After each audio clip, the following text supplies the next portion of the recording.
gentlemen. You know, I always like to take this opportunity to talk about myself. The man of the hour. And let me tell you something, Daddy. When you're the man, you make history every time you step foot in this ring. And that's the bottom line. Sweet Wrestling Podcast. Ladies and gentlemen, welcome to episode 68 of the Sweet Wrestling Podcast. Ladies and gentlemen, we're about to get right on into it today. We're going to talk about Jon Moxley, Talk is Jericho. We're going to get into that. AEW and WWE fans, I'm going to try to bring you guys together. Lord, give me strength. AEW, the name drop on WWE Raw. I'm going to get into that as well. And also, NXT Takeover 25. Yeah, it's this weekend. Not a whole lot of people are talking about it, but we're about to discuss it. We're going to break it all down. So this week, ladies and gentlemen, you know, we're going to hop right on into it this week. We're not going to do best thing, funniest thing. We're not going to do number one spot this week. Normally, if this is your first time listening to the podcast, normally do best thing, funniest thing of the week. I also do number one spot of the week. Number one spot, we look at the number one things inside and outside of the ring. We're not doing it this week. You can feel free to find me on linktr.ee/2sweetpod. That's where you can find all my platforms where I have this podcast on. But we're getting right on into it this week. So we're going to start with Jon Moxley. Where else could we start? He flamed WWE and pretty much burned down the internet yesterday, burned down Twitter yesterday, and like he just went at WWE's neck on Talk is Jericho.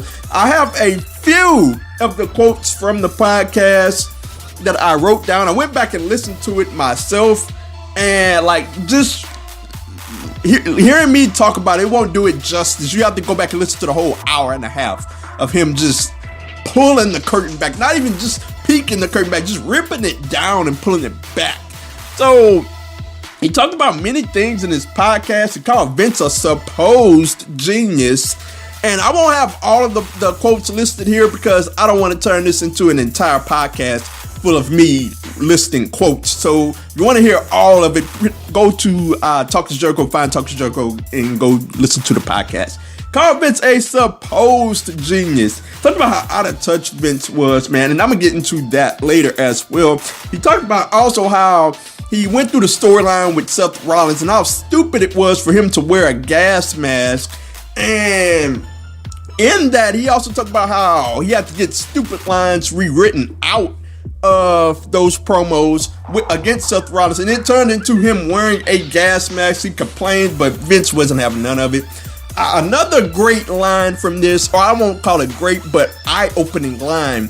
There was a line that Vince McMahon wanted him to read about Roman Reigns' cancer. And it turns out that through all the back and forth that we had throughout all that time, he never wanted to bring Roman Reigns' cancer into this storyline. And at the time, I was saying, okay, I'm pretty sure Roman's all right with that. I'm pretty sure Dean is all right with that. So I guess I got to be all right with it too. Because there was a lot of back and forth like, man, should they really be involved in this storyline? And it turns out that Jon Moxley didn't want it to go down either. But he said that there was a line that Vince fed him that if he said it, they would probably, he said that, not probably, he said that they would lose sponsorships and that he would probably lose his job.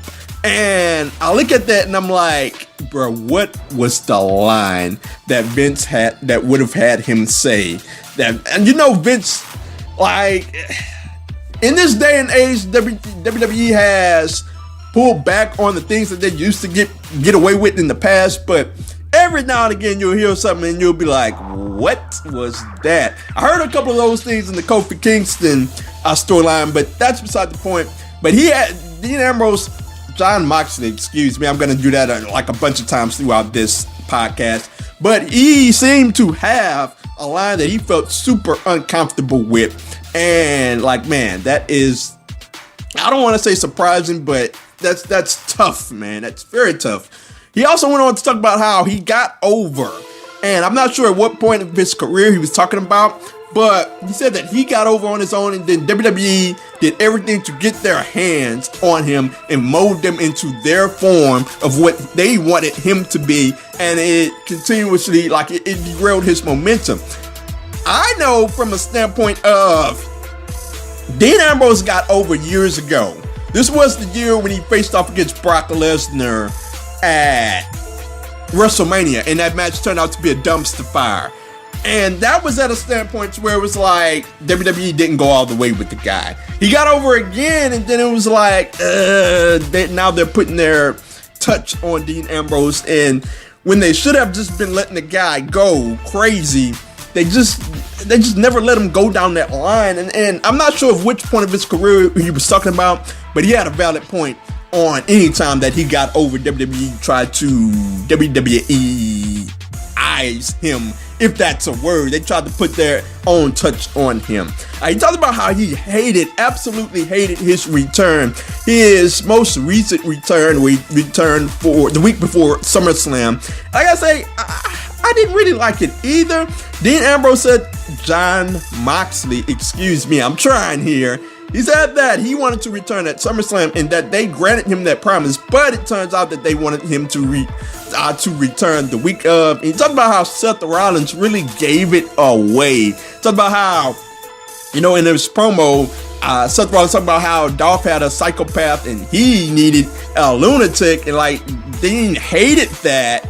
And he talked about how it really separated the roar of the crowd, and I can understand why he would hate that. And like, how could you mess that up? Like you said, how could you mess that up? Just go with it. Just have him come out. And he also went on to talk about his dismissal from WWE.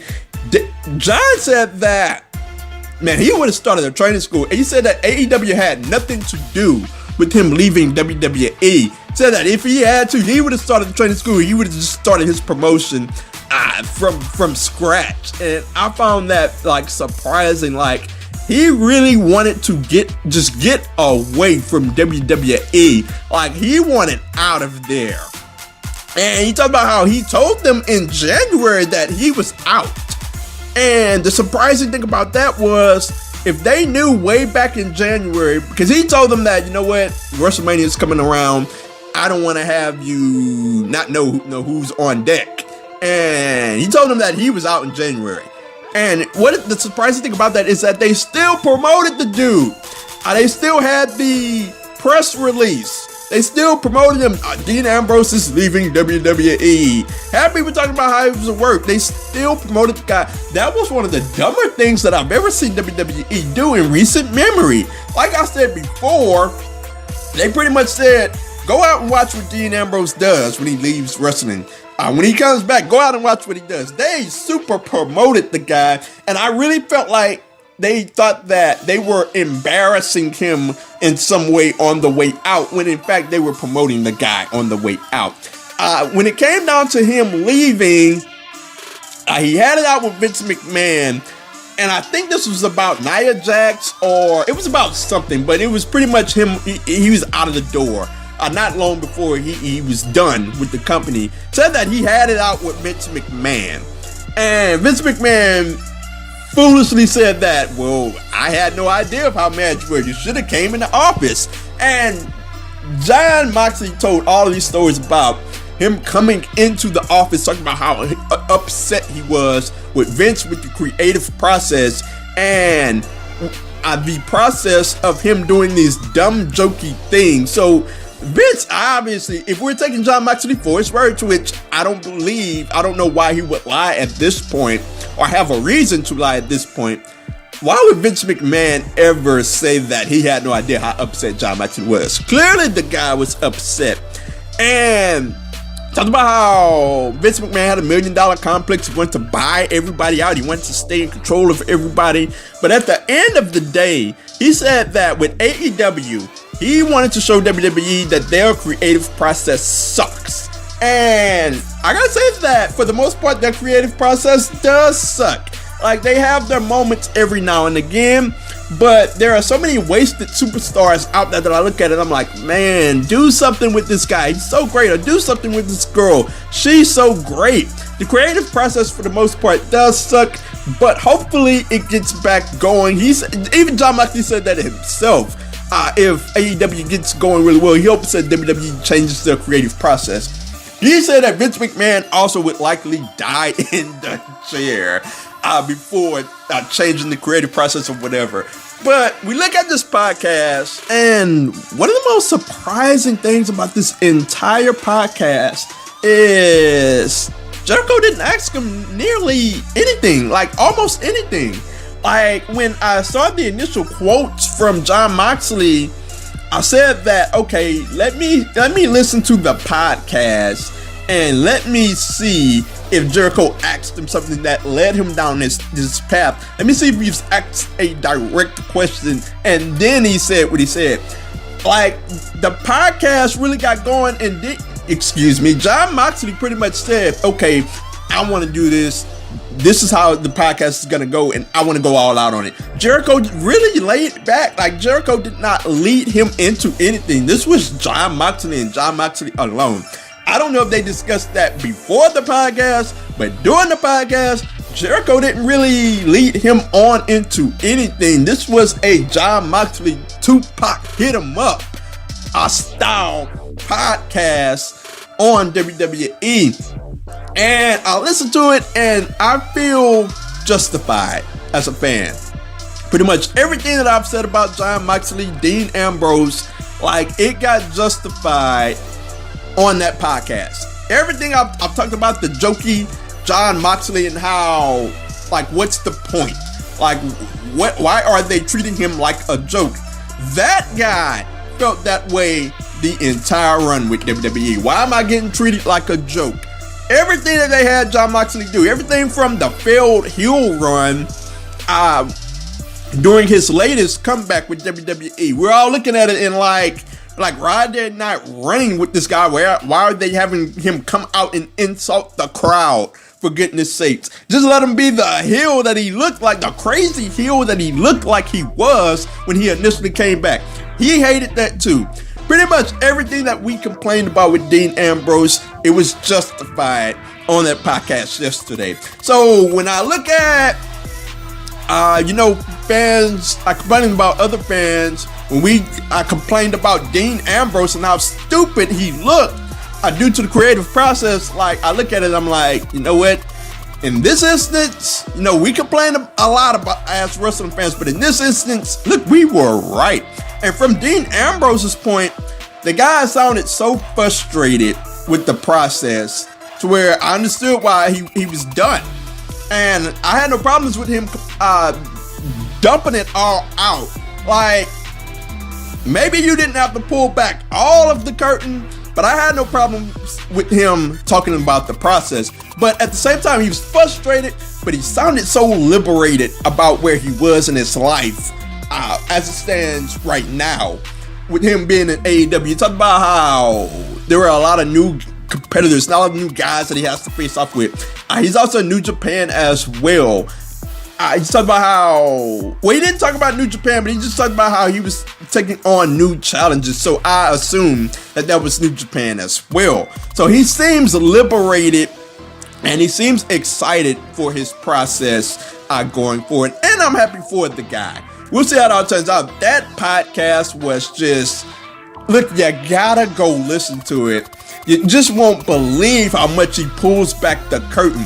Even his Vince McMahon impersonation is pretty darn good. I gotta hand it to him. His John Laurinaitis is on par with CM Punk's impersonation. I just gotta say that. But that's beside the point.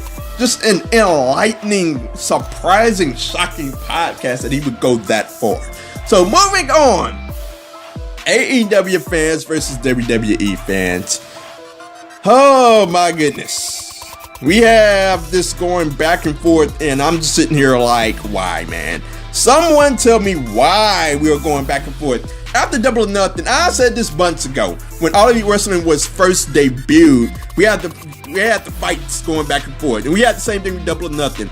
I said it on Twitter months ago, on my podcast months ago. It's like gang wars out here, man. And that's what it was after Double or Nothing. That was, mostly positive content, mostly positive feedback. But eventually we got down to the point where it was AEW fans versus WWE fans. And it was like gang wars out here, man. It was like East Coast versus West Coast in the 90s. In the 90s, going back to rap music if you don't get that reference. And I'm just here to say that, man, this could be a whole lot more pleasant if you look at the brighter picture of wrestling fans. Let me take a left turn here. The Monday Night Wars was really fun. I consider myself a huge WCW fan. But at the end of the day, I grew up in the early 90s, but I saw something called WWF and I was like, okay, this looks pretty cool. You know what? We had all these guys here. It was well done. You got your Hulk Hogan, you got your Jake the Snake, your Randy Savages, all those legends out there. It was really fun to look at. And once we got down to the Monday Night Wars, I adopted that mindset. There was Raw and here came Nitro. I watched both companies and I had a fun time. Look, if Twitter existed in the 90s, I would be championing both companies. I would be happy to see both companies, but there is just this divide to where it seems like people don't want All Elite Wrestling to succeed for whatever reason. And I'm here to say that we all should be rooting for All Elite Wrestling to succeed. They have a billionaire backing them. It's the modern day Ted Turner. He's backing them. We got the Khans backing All Elite Wrestling. So if All Elite Wrestling succeeds, that means more quality wrestling that we get to watch. That means another alternative that we get to watch as wrestling fans. It's looking like they may take over that Tuesday night slot. So that means more fun, more wrestling for us. That's another alternative for us. It means more money for the wrestlers that put their bodies on the line for us every week and every show, every pay-per-view. More money for the girls and the guys. And you know why? We should all come together, at least you AEW fans, you WWE fans that are fighting every day. The most important part of all of this, WWE will likely get better. Or at least I hope.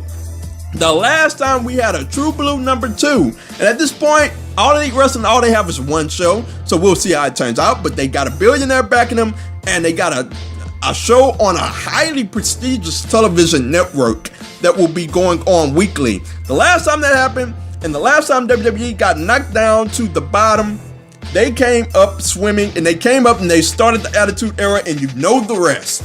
When WWE faces stiff competition, it pulls the best out of WWE. That's why I want All Elite Wrestling to succeed. Like, at some point, I want AEW to really knock WWE down in something. AEW has found their niche. Their niche is we are wrestling. We have adopted the sporting aspect of wrestling. And I wanted to get to a point where AEW is a huge thing down the line, maybe years from now or a year from now, whenever, years from now, we can look at it and be like, okay, AEW may be on the level of WWE. Eventually, hopefully that gets WWE's attention and they focus more on the sporting aspect and not on the sports entertainment aspect of wrestling. If they do that, then this is all positive for us, man. WWE will come swimming their way back up. They will be all right. And that's why we should all root for AEW to succeed. This could be a fun thing. Be in the infamous words of Baron Corbin, be on the right side of history, man.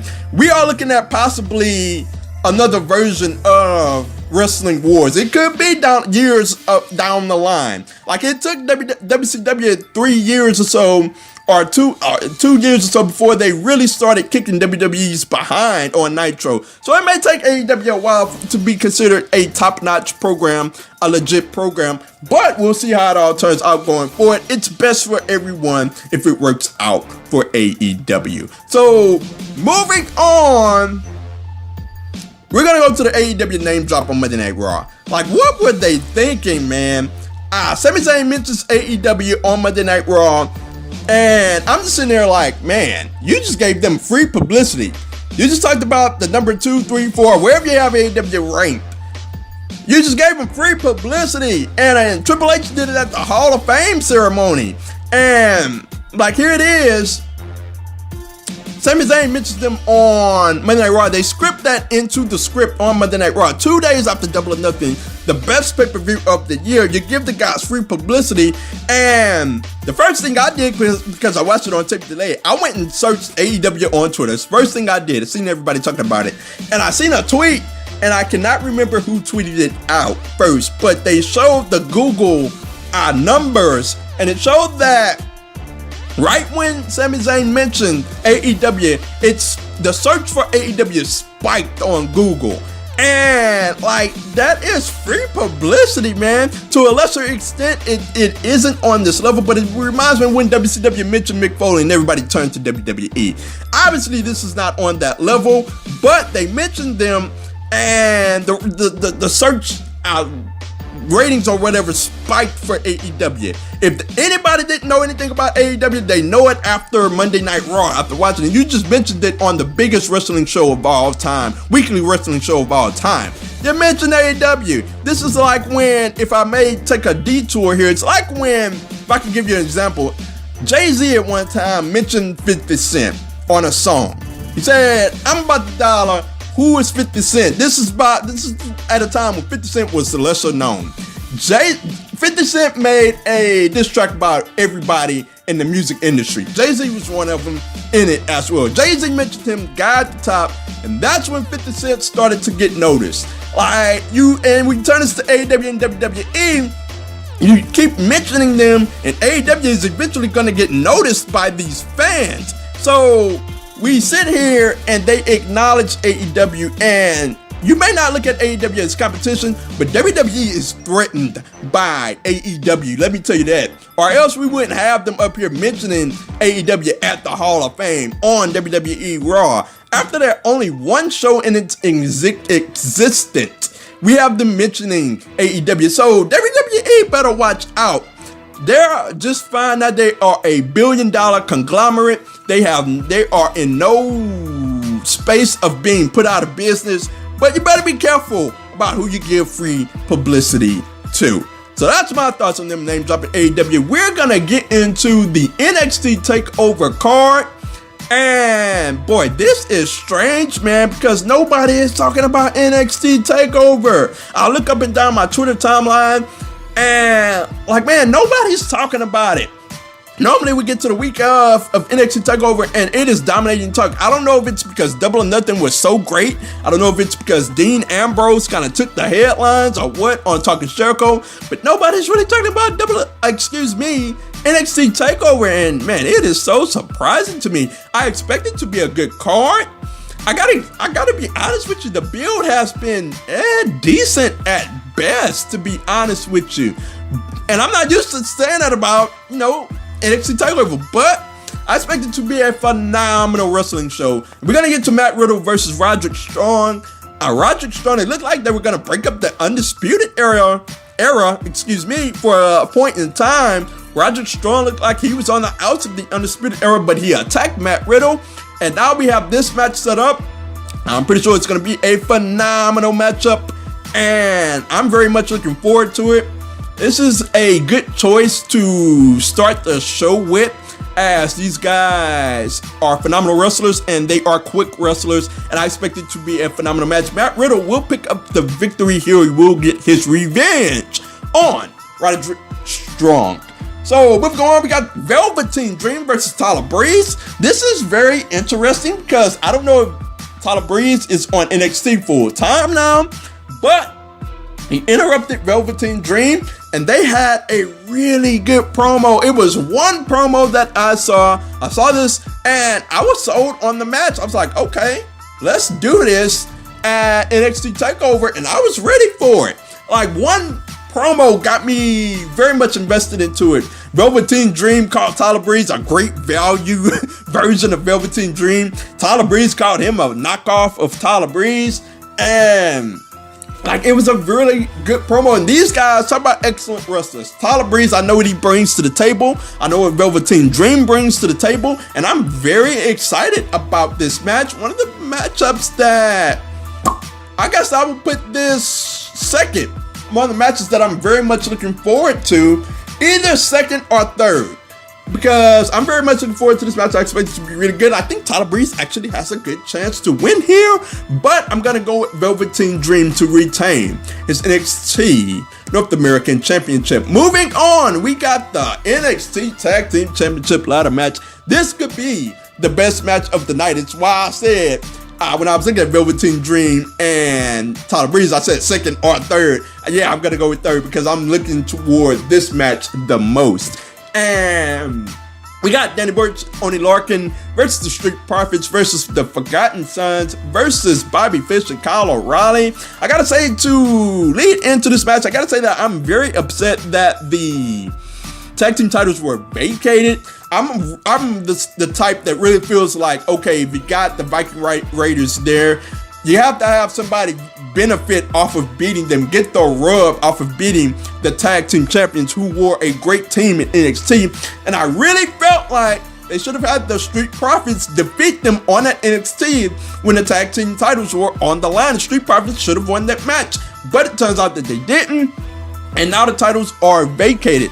So what I expected, we had a nice brawl on the go-home show of NXT TakeOver where the Undisputed Era stood tall, and what I expect here is a crazy, phenomenal match. And we got a ladder involved. We got all these teams involved. There should be spot after spot after spot. And I'm expecting it to be a phenomenal match that I'm very much looking forward to. At this point, as it pertains to the winner,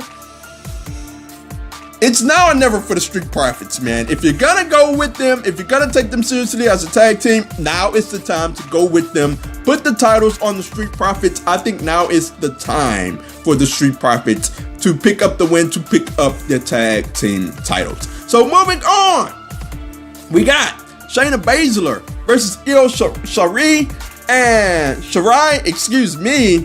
and like Shayna Baszler. Like, at this point, I really felt like the last couple of takeovers, it was time to take the title off of Shayna Baszler. Like, at this point, there's nothing left for Shayna Baszler to do as champion.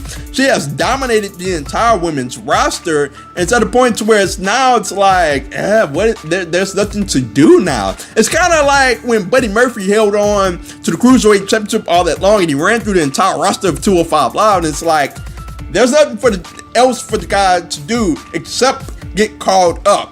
And that's where we're at with Shayna Baszler. There's nothing left for her to do. She's run through Bianca Belair, ended her undefeated streak. She ran through the girls, Kairi Sane, Io, and Belair. I think it was a fatal four-way at TakeOver New York. The last TakeOver. She ran through them. Now it is time for Io to pick up the victory here. Like, there's nothing else for Shayna Baszler to do outside of face people that she's already beaten up in some shape or form, whether that be a match or a beat down at some point with the other four horsewomen or whatever they're calling themselves now. It's time for Io Shirai to pick up the victory, and I think that Io will pick up the victory here. She will be your new NXT Women's Champion. Moving on to the main event, Johnny Gargano versus Adam Cole. Timing is everything, man. I said this on the last NXT TakeOver preview. I said now is the time for Adam Cole. Sometimes moments are everything.